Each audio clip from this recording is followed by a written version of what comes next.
Facebook. Hello, hello.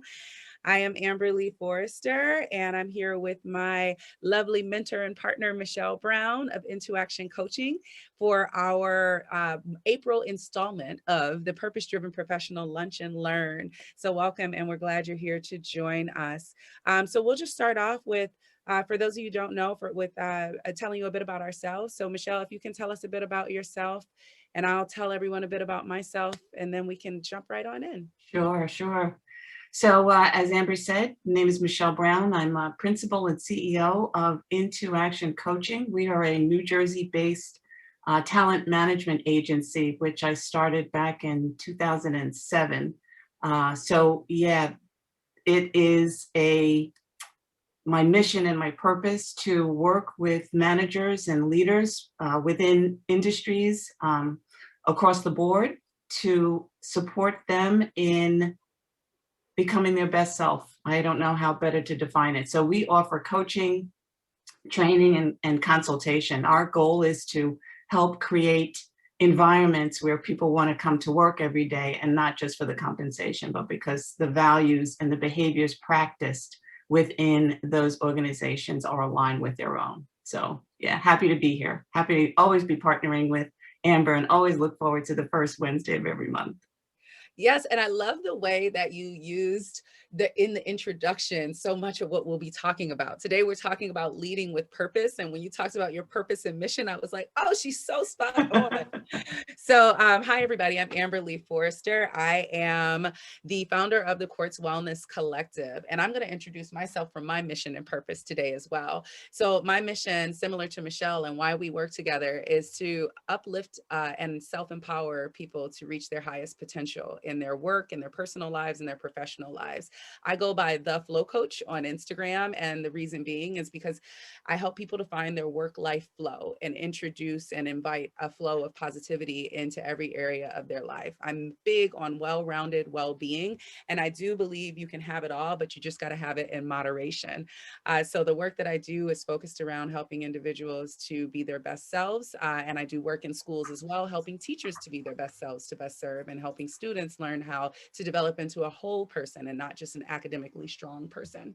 So this is something that we really enjoy doing every month. Hello, Desi. Welcome. Shout out to you. One of our favorite guests that we have with us. So we enjoy doing this every month. It is a labor of love. Michele and I come together to do group coaching and to inform you on these topics that we often bring into our workspace, but you get it here for free, and to be with each other, meet other good people, learn a little, and be challenged, right? So that's our goal and our mission in the work that we do here with the Purpose Driven Professional Lunch and Learns. So Michele, will you kick us off? I'm going to share my screen with the presentation. Sure. But will you tell everyone what we're talking about today? Yeah, so for those of you who may be joining us for the first time, and even some of our repeat friends, we are going to be talking about purpose-driven leadership. We changed the title of our brand of what we do every single month, but we wanted specifically for this second quarter to be talking about purpose-driven leadership. And this is a really timely topic because the aftermath of, what happened in 2020, COVID, and all of the racial and social injustices have impacted has had an impact so much on what we do. So we're going to be focusing in on what a purpose-driven leader looks like, and also we're going to have an opportunity, or you're going to have an opportunity towards the tail end of our talk today to look to identify or validate what your purpose and what your mission is. Because there's that expression that when you love what you do, the money will come. And when we are in that path of doing what we love, we are really committed and can practice resiliency. So when the going gets tough, when it's purposeful, it's just so much easier when we're not distracted by being, in a career or in a position that doesn't satisfy and fulfill us. Yes.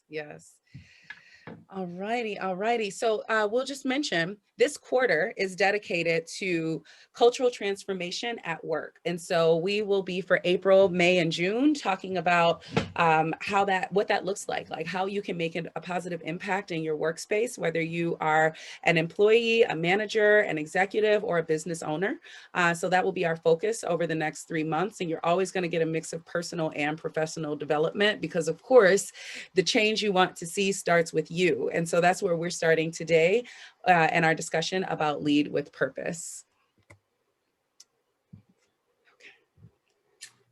So as Amber mentioned, what we've done in 2021, which was a bit different from 2020, is every quarter we will have a specific theme. So the theme for Q2 is cultural transformation.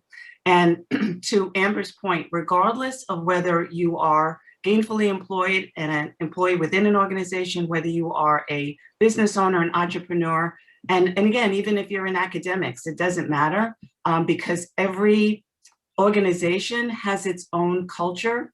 And because we are the culture, we contribute to it being favorable or unfavorable. You know, we will be doing a bit of a deep dive to in May, you know, what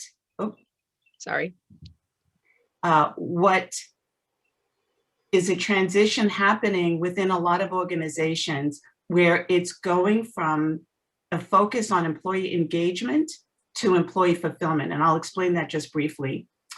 When we're in an organization, companies look to measure the level of engagement, you know, commitment, productivity, performance. And with so much that is happening in our lives, progressive organizations and leaders and owners of businesses are recognizing that making sure that their greatest assets, their people, are where their focus needs to be. So they're transitioning from just what can you do for us, which is kind of engagement, to what can we do for you? How can we make sure that you are fulfilled and satisfied in the role that you have? And then in June, we'll talk a bit about social responsibility and impact, what we can do within our businesses to ensure that we are, oops. Did I lose you again? I'm sorry. I'll take us back. That we're focusing in on what we can do as individuals within an organization. So that's just a precursor to what's coming up the next 2 months.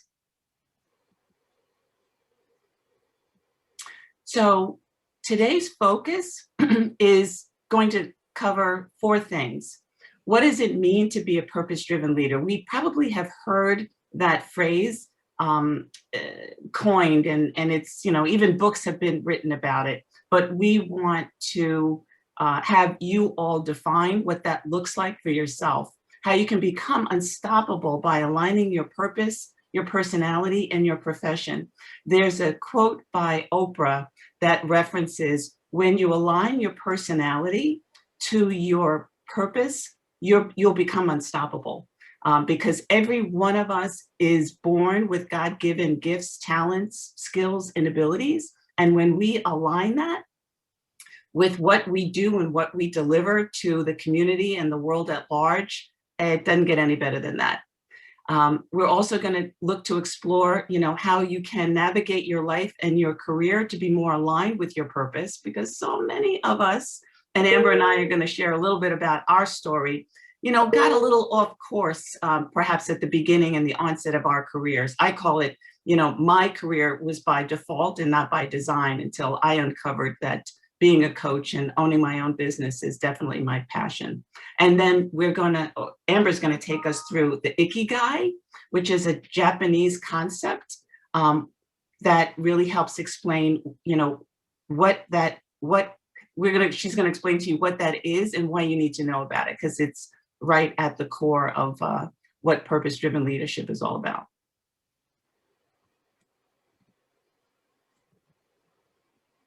So we're going to talk a lot about intersectionality, but when we talk about purpose-driven leadership, there are 3 elements that it compiles. One is a culture within either a department or an organization is made up of the behaviors and the values, how we as associates, employees, managers, doesn't matter what your level is, what that culture is made up of. A lot of cultures are very unhealthy, very sort of political, and some of them are very healthy. So, what we have to be mindful of is taking the temperature and looking to understand what is the culture of the environment that you're a part of. That leads us to have a certain experience. Some of us, again, if we're in a healthy culture, our experience is really favorable. If it's not, we can be stressed out, because at the end of the day, if we are doing a lot of sort of political navigation, and I call it being a dolphin swimming amongst sharks, the experience can be very, very draining. And that leads to what employee fulfillment could look like. So this principle or this concept is hoping to have us recognize that we are the culture. So when you know what your values are, when you know what your purpose is, it's either bringing more of that to your organization, so that the experience can shift. It only takes one person to help create a healthy environment if it's not already healthy. Because what we want to do is we want to contribute to not only our own fulfillment and satisfaction, but also we want to contribute to the fulfillment and satisfaction of those that we work with. So, that's kind of the broad stroke of what the impetus is for being a purpose-driven leader. So Amber and I were kind of preparing for our talk today, and I came up with this paragraph entitled Leadership Revolution. I'm going to kind of read it out loud. To survive and prosper in the 21st century, we must develop a new paradigm, one that embraces the global common good rather than individual self-interest. Boy, oh boy, with the political environment that we've been living in, unfortunately, there's more of a divide than there is unity. This will be based on vision-guided, values-driven leadership that targets the well-being of all stakeholders, employers, citizens, leaders, customers, investors, partners, society, and the environment. It's nothing less than a full spectrum sustainability. Our mission and our passion is to redefine the way leaders lead, because our world is in dire need of a leadership revolution. I mean, this is a powerful statement, very impactful in looking to validate for each and every one of us on this call what we can do to make a difference and how we can be a part of this revolution, making environments, no matter where we're working, whether it's academics or technology or marketing or finance, doesn't matter. Whether you are in transition, whether you are gainfully employed, whether you are the owner of your own business, it doesn't matter, because leadership, and Amber's going to talk a bit more about this, leadership is about a behavior. It has little or nothing to do with the level that you're at within an organization or the position or function that you hold. We're all leaders to some extent. And by nature of us uncovering who we are and how we want to lead with purpose, we can be the change agents for bringing about a revolution to how we operate within our businesses and our companies. Yeah, Michele, I loved how you put it when we were talking, so I'm going to share it with everyone. You said, no matter if you're a mother or a friend, like, we are all leaders in our different areas and in different ways, right? And I think when we look at leadership in that way, then it gives us a different level of accountability and intention that we take when we're approaching our interactions with people, be it at work or at home or within our friendships. And so just to engage everyone in the chat, and also welcome, Venice. I see you just joined us. Hey, want to engage you all and ask you a starting question. If you can use the chat just to say, do you look at yourself? Do you view yourself as a leader? And if so, how? Okay, and I'm gonna continue to go and just talk about starting with the why now, but we'd love to get your input on that. Do you look at yourself as a leader? And if so, how? If you're on Facebook, we cannot see all of what's there, but I will try to check in there too. So if you want to comment on Facebook, go ahead and do that as well. Can I raise one point that you really help me get represence to in terms of leadership and how it's applied in our personal life, right? Because, you know, whether we are married or with kids, also think about leadership in terms of any kind of outside organizations or associations. You may be part of a sorority, you may be part of the Links, or you know, any organized organization or an employee resource group within your business. These are all cultures and communities where we can demonstrate purpose-driven leadership. So we want to kind of think very broadly. Thanks, Amber. Yeah, yeah. So starting with the why, the reason that we start with the why in regards to talking about leadership is because our why is often what motivates us to even take the position to consider ourselves a leader. And so there's a quote by philosopher Nietzsche, I think I'm pronouncing his name right, but he says, who knows his why can get through almost any how.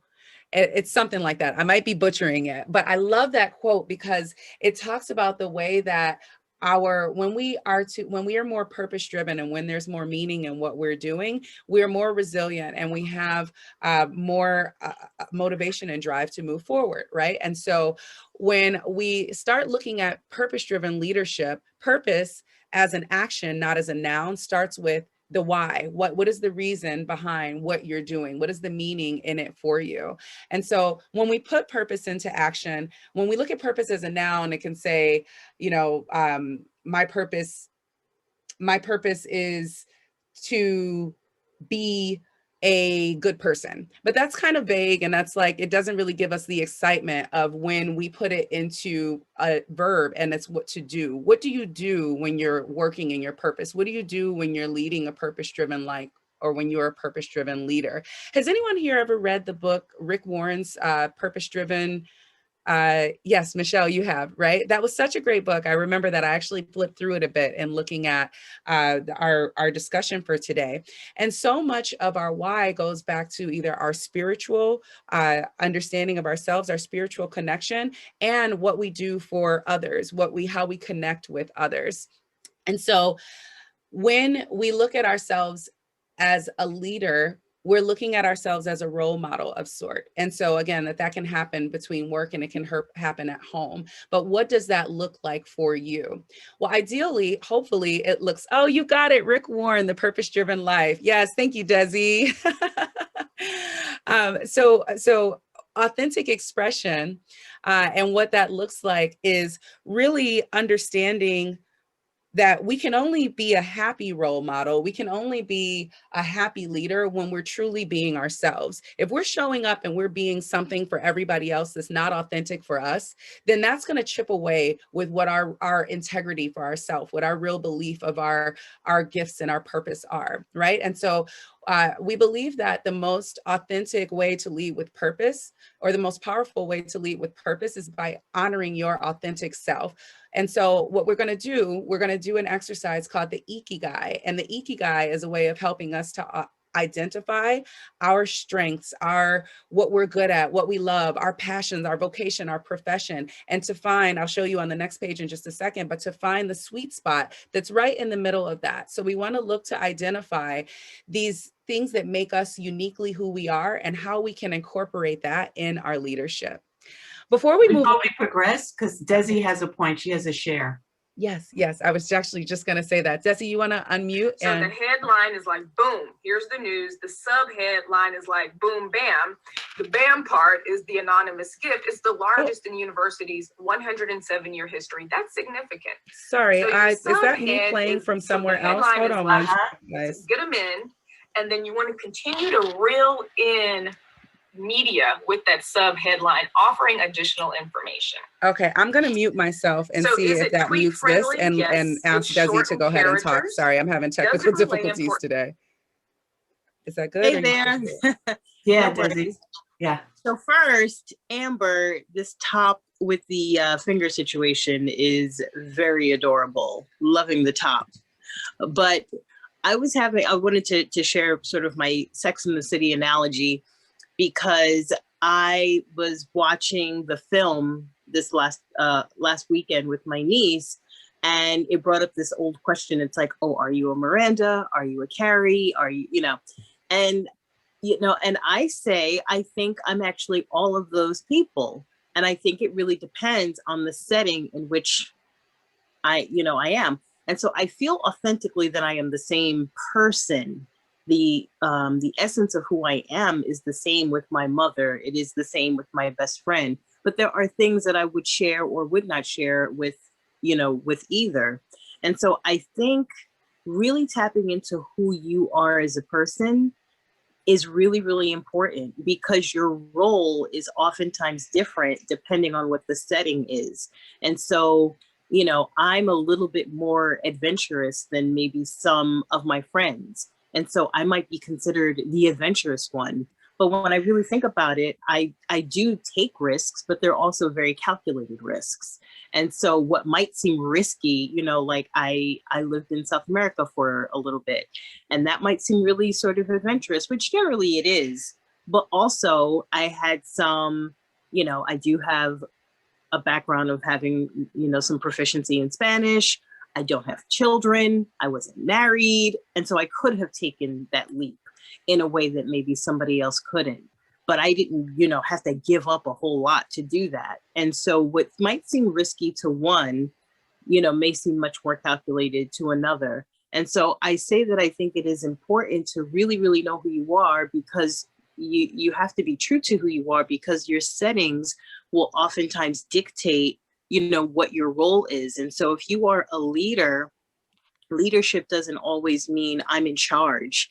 It sometimes means I am a very good support, and I bring to the table resources and, people, and, as Malcolm Gladwell might call me, I'm a connector. And so because of that, I can come to the table and not have to be in front with a smart board and leading the discussion.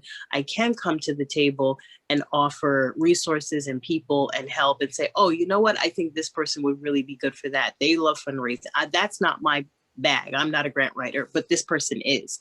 And I think that is also leadership. So I think that really, really knowing who you are and being authentic to who you are is important, because your role, whether it's leadership or whether it's, your sexual veracity, that is going to be different contingent upon what that setting is. If you're an oldest child and you're used to being kind of the one who takes care of all of the younger kids, that might be inherently who you are as a nurturer, as somebody who takes care of people, but that might not be necessary in a work setting or in a church setting or in your girlfriend setting or your friendship setting, and so that would be what I would contribute. I think that it made me sort of think of that conversation with my niece when when it's like, are you a Miranda? Are you a Charlotte? And I said, well, I do think that I'm sort of romantic, but in other situations where I'm guiding a young person, I might say, love feels wonderful and gooey, but love is not enough. You have to bring this to the table. Like I have to maybe be Miranda with another, with a younger set of people, with people who have a different sort of understanding about love and romance. I maybe am a Charlotte or a Samantha, where I can be a little bit more, open and uninhibited about, my romantic relationships. And so again, I do think setting really matters. And so knowing who you are is important, because that role will change depending on who you're with and what the needs are of that group. Well said. Well said, Desi. Thank you. Yes, yes. And I know I missed a lot of that, but what I hear you saying, Desi, is embracing your wholeness, that there are different sides of you, and that's okay. It's okay to have a side of you that's a little more serious or more silly in different areas, and to embrace all of that. And that speaks to that authenticity. So thank you for sharing that. I'm going to have to go back and watch the recording now to hear all of what you said, but yes. All right, I'm not sure what just happened, you all, but forgive me for my technical issues today. I'm going to take us back in to the presentation. And I've dropped a link in the chat for those of you all who are on Facebook. I've dropped it there as well. And I just want to invite you to click on that link. And there you'll find a form that has your Ikigai exercise. And I'm going to explain it. And then today we're going to switch things up a bit and actually take some time to put you all in smaller groups with each other where you can have some time for self-reflection and to discuss what your sweet spot looks like. And I'm going to help you in arriving at that. All right. So this whole concept of Ikigai, if you're familiar with it, please drop a yes in the chat. Have you ever heard of the Ikigai? I was really fascinated by this. It's something that I use in my coaching a lot because I am really big on helping people to build and maximize on their strengths. And the Ikigai does just that.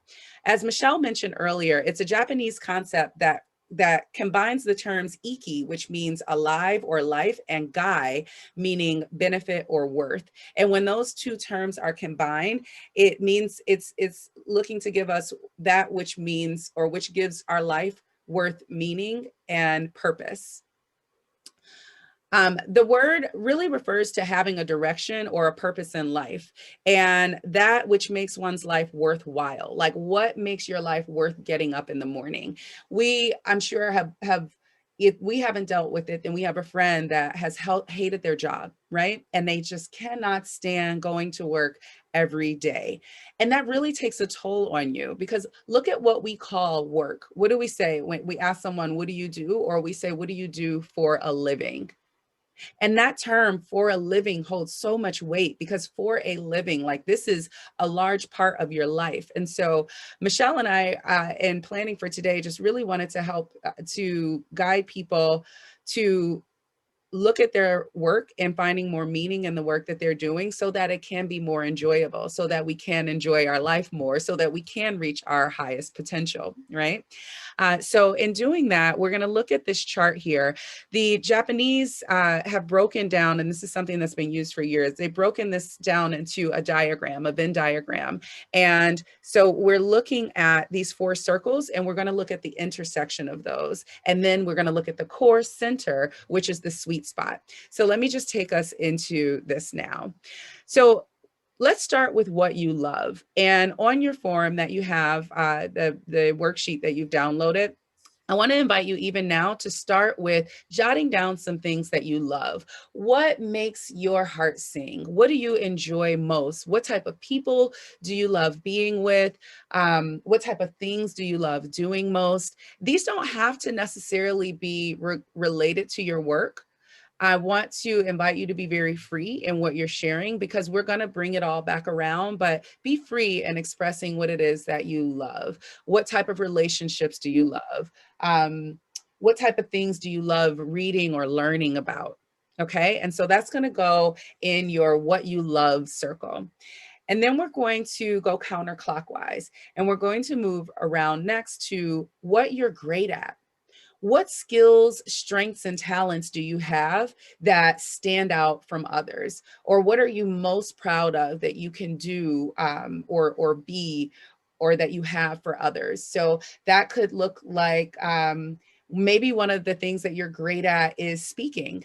And even if you're not doing a lot of speaking in the position where you are now in your work, this could be something that you're really great at. So we can look at some things that we may already be maximizing on, that we may already be putting to use in our lives, and then some other things that maybe we're great at, but we're not really using it. But we just want to identify what some of those things are. Are you a really great driver? Are you really great at teaching people? Are you really great at building things? What are you great at?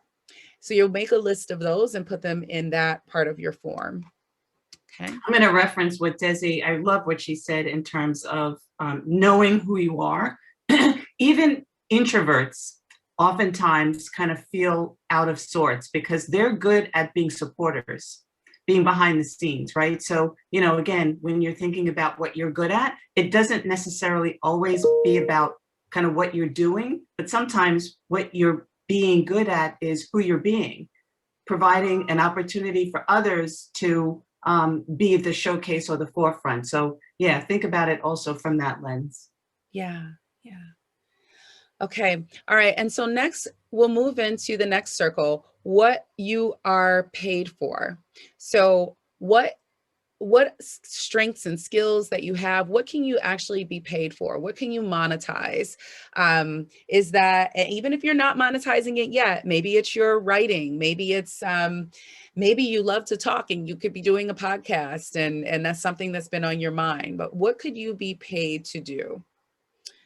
So looking at your skill set, your strengths in terms of how that could relate to your profession. And then in our last circle, we have what the world needs of you, what the world needs most. And so when you look at the world, you know, we started out with the saying of be the change that you want to see. And so when we look at the world and what it needs, it's often, or it's always, I would say, a reflection of what our own values are.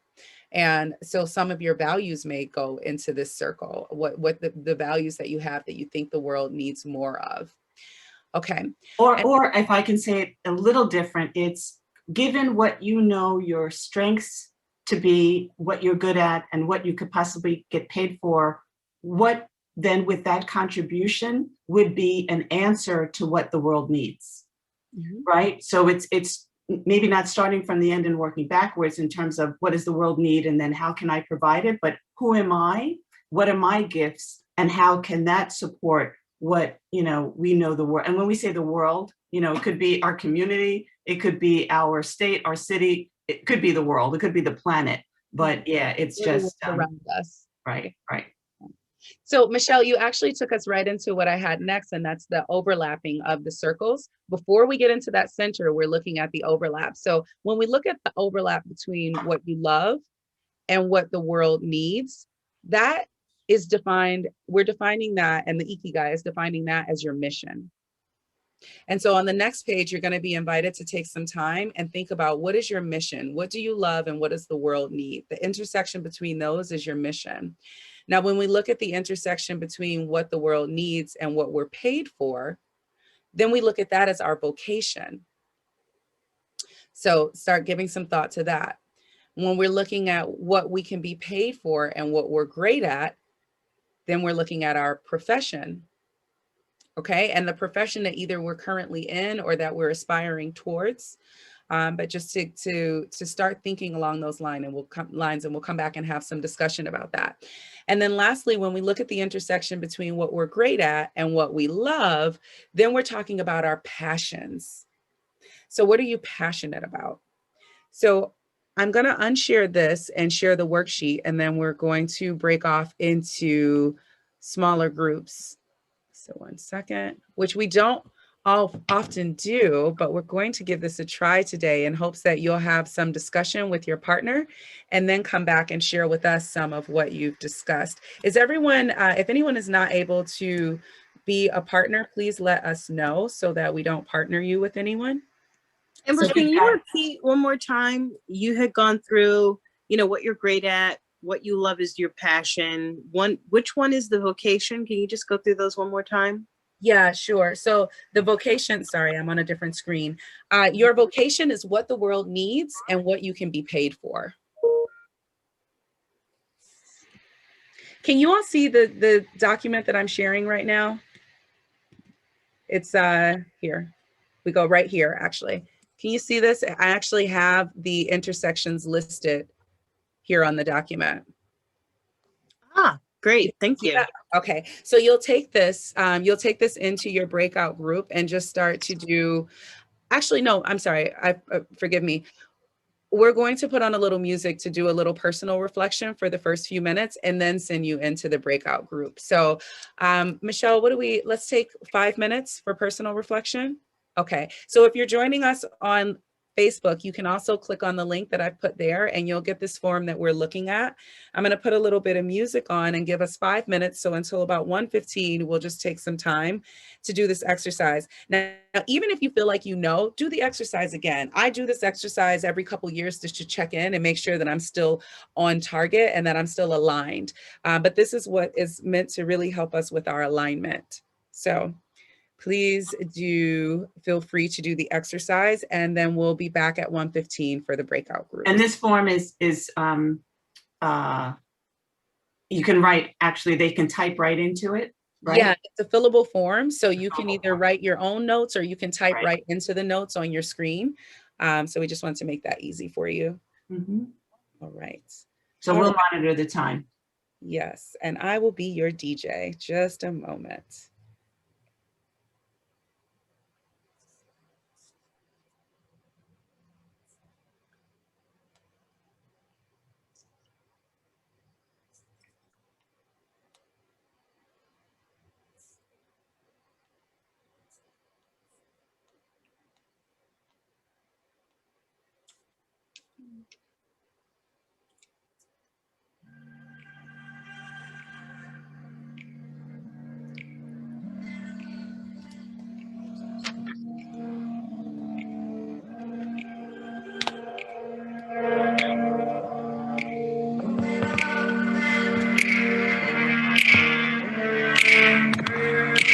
Everybody loves a lie, so I'm gonna start a fire, just enough to feel the ride. Are we flying too close to the sun? Everybody's gotta learn sometime. Flesh scar to the bone. Everybody loves the light. Tell me who's ready to burn.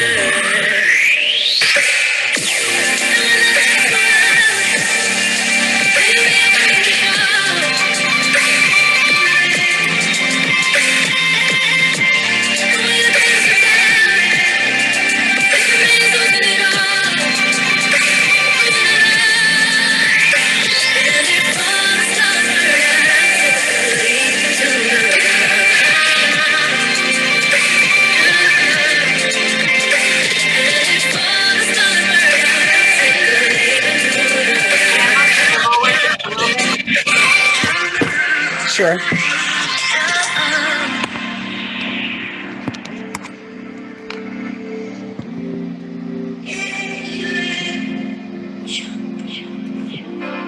Head first into the dark, the dreams in a shooting star. Let's lose ourselves tonight and find out who we really are. We'll only start to feel the rush when we know we've gone a little too far, and the sparks ain't never enough. So tell me who's ready to burn, and when the lights go out. When you're finished with the self-reflection, by all means, you can put finish in the chat. You need some time. If it means losing it all, losing it all. And if all the stars burn out, we'll leave it to the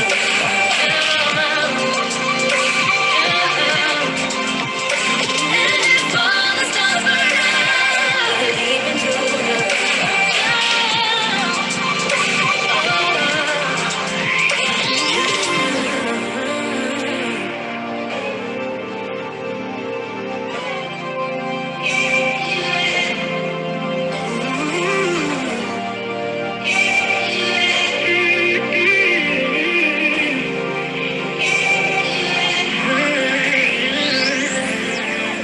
Everybody loves a lie.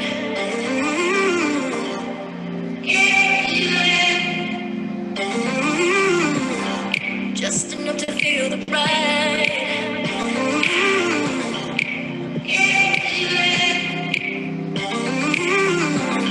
Are we flying too close to the sun?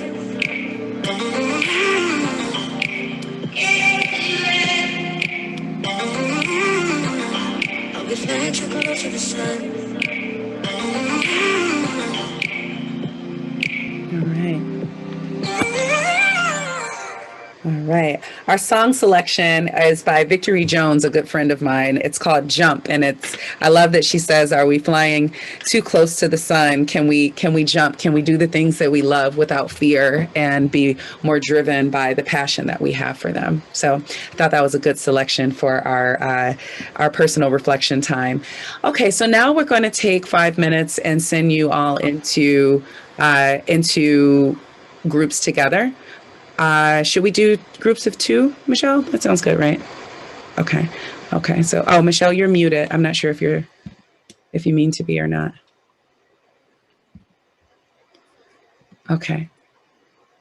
Michele, you're muted. Were you saying something? I'm sorry. I'm so bad at this. Yeah, so we've got 7 people. So Okay. there'll be 3 groups, 2 of 2 and 1 of 3. Okay. All right. So I'm going to do that. If you are at home and you're watching on Facebook or wherever you are and you're watching on Facebook, feel free to do this with someone else who's there with you. Otherwise, just take a little more time to dig a little deeper, and we will be back at 1:21. Okay. All right. You should see an invitation to join your breakout room.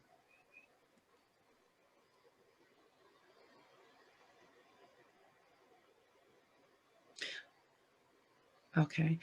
Elizabeth, hello, hello. Are you there? Wondering if you can jump in. If not, I can jump in with Vanessa because she'll be in by herself. Michele, do you want to jump in with one of the groups? Sure, sure. If you're Assign me, because I got join a group, but then I clicked on not now. Oh, wait. Oh, okay. Hold on. So I'll put you in room 3. Okay. Okay. You should be able to join.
Hi, hi, welcome back.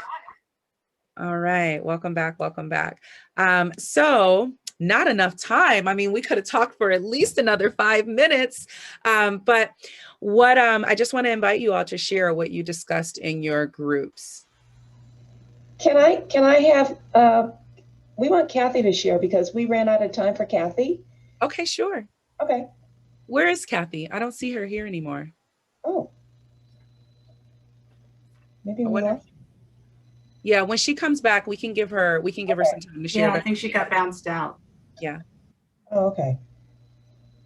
Okay. Anyone else want to share? Did you find, so I'll ask a question just to prompt us.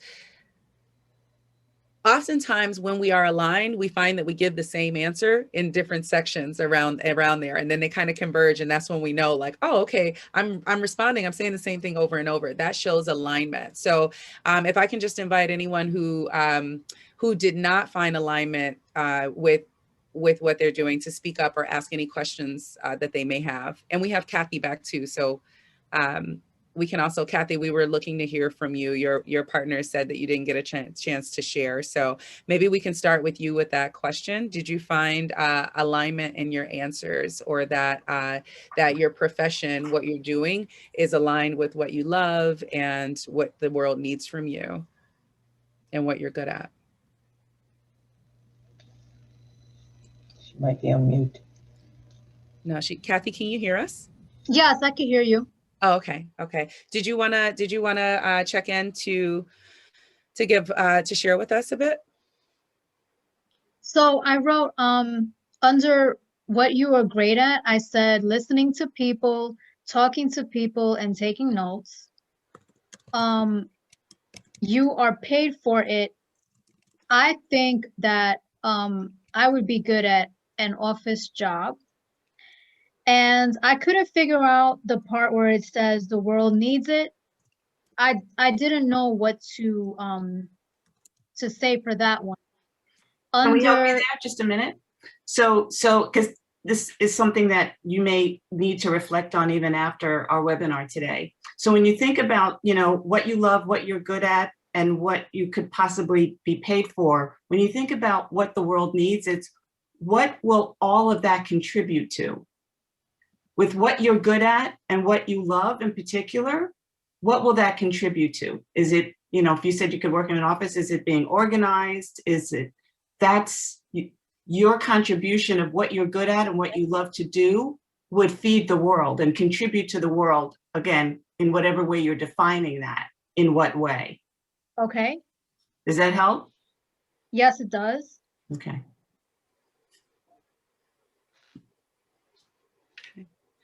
Do you want to share anything else, Kathy?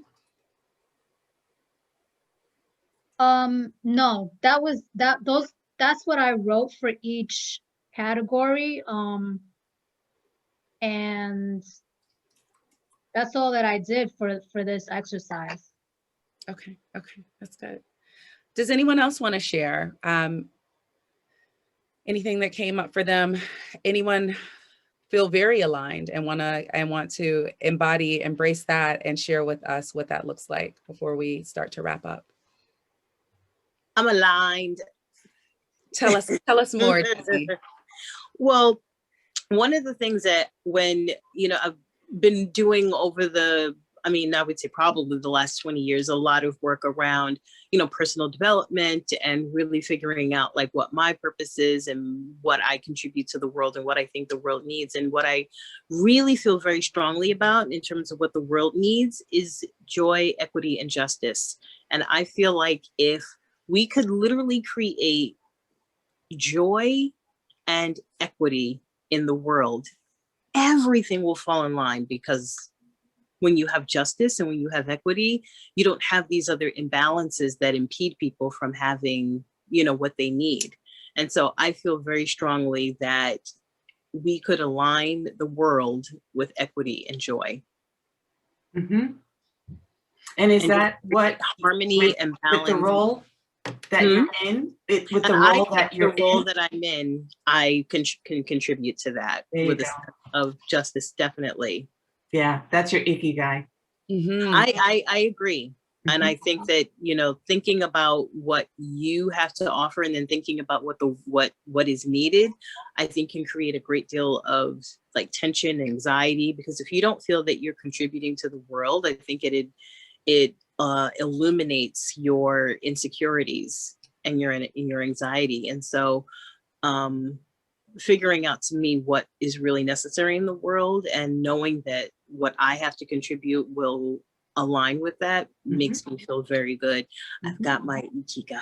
Yes, yes. And for those of us, thank you for sharing that, who are looking to still discover and uncover what that ikigai is, I just want to let you know, it doesn't have to be at work, but I think it's most powerful when it's at work. So you may not be working in a space that you're putting all of this to use. And so this may be your invitation or the universe prompting you to look at how you can lead with more purpose, how you can create more meaning in the work that you do. And maybe it's time for a pivot, but if it's not, then looking outside of your work for a way that you can be fulfilled by working within your passion is going to be very important to you, because like Desi said, if you're not expressing it, then it's bottled up inside, and it can either be a blessing or somewhat of a curse when we're not expressing it, because we're not as confident and we're not as fulfilled if we're not expressing our God-given talents and strengths with the world in some way. So just want to mention that. And I see, Venice, that you've raised your hand. We're getting close to the hour, but I want to give you a chance to speak as well. Did you want to say something? Well, I just want to make it really short. I feel very aligned in terms of the diagram that you showed, but the way that I got there was through, and I share this story all the time, was through surrendering after I lost my job. So it took me a few years. I couldn't get back into the workforce full time. So I surrendered.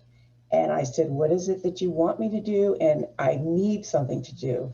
And from that came the idea of a book. And I've been working on that book since 2019. And it's still flowing. When I sit down to work on it, I don't have to struggle with it. And I am on my 3rd year.